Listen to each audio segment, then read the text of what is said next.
through mainstream educational organizations and people coming into the Jewish world from other places. So, as I said, I think that's an overgeneralization, but I want to throw it out as a kind of challenge.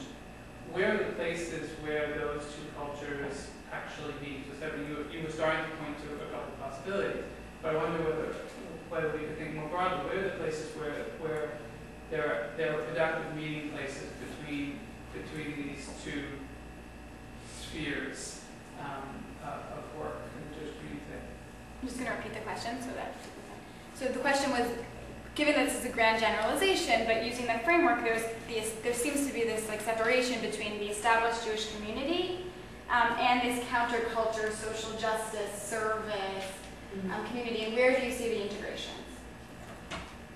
Opportunities. Like Opportunities. I know that there are. I know that some of you are working on them right now. I would actually really like to hear everyone, this side of the room's reaction to that, because I think we can continue to create materials, etc., and put them out there for you to use, but they may or may not be useful to you, and we may or may not be meeting you where you're at. So I think that question is a huge challenge for, or I'll speak for AJWS, that is a huge challenge for AJWS, and I don't actually know if things like On One Foot or Global Hunger Shabbat or Where Do You Give.org, things like that, are useful to you, and we are trying to move into a space of becoming more useful and responsive to your needs. So I would love to hear sort of how we can do that better.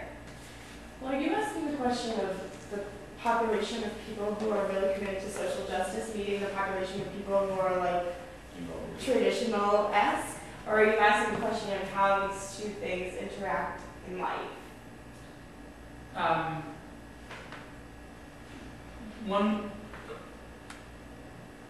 Good. So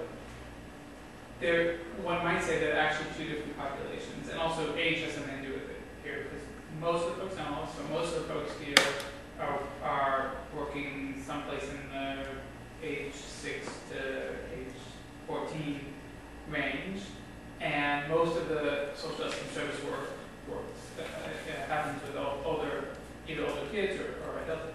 So that's also an issue. The commitments, I think there are many shared commitments. I think that it's not like there's if we're having a conversation about Israel, there would be different camps, but it's not like there are strongly different commitments around either service or social justice. But there does seem to be sort of two separate conversations, two separate sets of activities. And I think that there are efforts to break down that wall. I mean, I know that Brookhouse is trying to work with schools and figure out how to do that work. So I think it's completely fair for you to say, what does it sound like? What does it look like for people in congregations or in faith schools? So. Sure, I'll jump on that, and then if other people want to from the group. First, I think what's interesting sort of on this meta level is, all these organizations on this side are working on logic models and things. I feel like the organized world and the disorganized world, we're getting more organized, right? So there's just a truth of Hazon is now 11 years old or 13 years old. That there is now starting to be organizations that are starting to just have more and more of a history, which I think is just one component of sort of figuring out some of those pieces.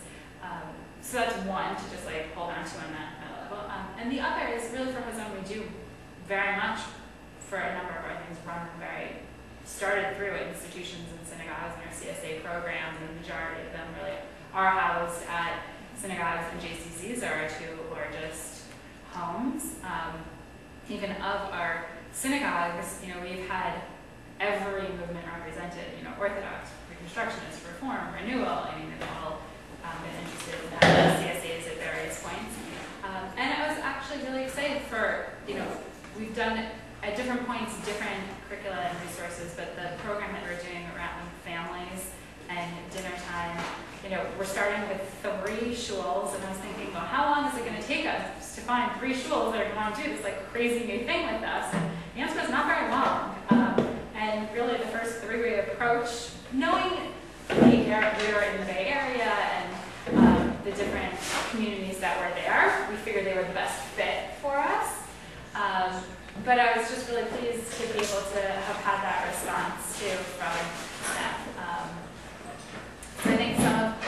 for Chazon and Chazon's work, I think some of that back and forth between this sort of nonprofit and some of the organized world is starting to really know. An opportunity for those of you who are working in organized structures to invite us in. Like, we can keep creating things that are outside of the organized world, but I think that we'd be very willing to come into the organized world in some ways. Like, and then it's like, it's not like you have to give up whatever it is you're already doing. It then just becomes a place that does and one other thing, which then would bring a different population into your community. I think that my experience has been, and I've been doing this kind of work for a long time at this point, that this kind of work can be bridge building for those people who feel like they are all sort of social justice all the time, and like Judaism, like whatever, it just happens to be offered in a Jewish context. Sometimes those are the people for whom the text study and the Jewish life most resonates, because they didn't think that the community could offer them this, but they have found it doing it here. And so I think for us, it's for the organizations that provide these kinds of services, it's important that there be an intensive Jewish component that can meet the spiritual needs of people if they are possibly open to having it. And then the sort of the other side of the bridge building is about the people who have like really found their home in traditional Judaism that does not include social justice and service.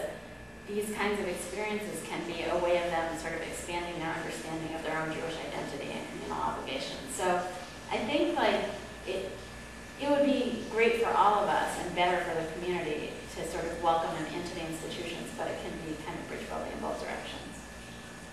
Great. Thank you to our panelists.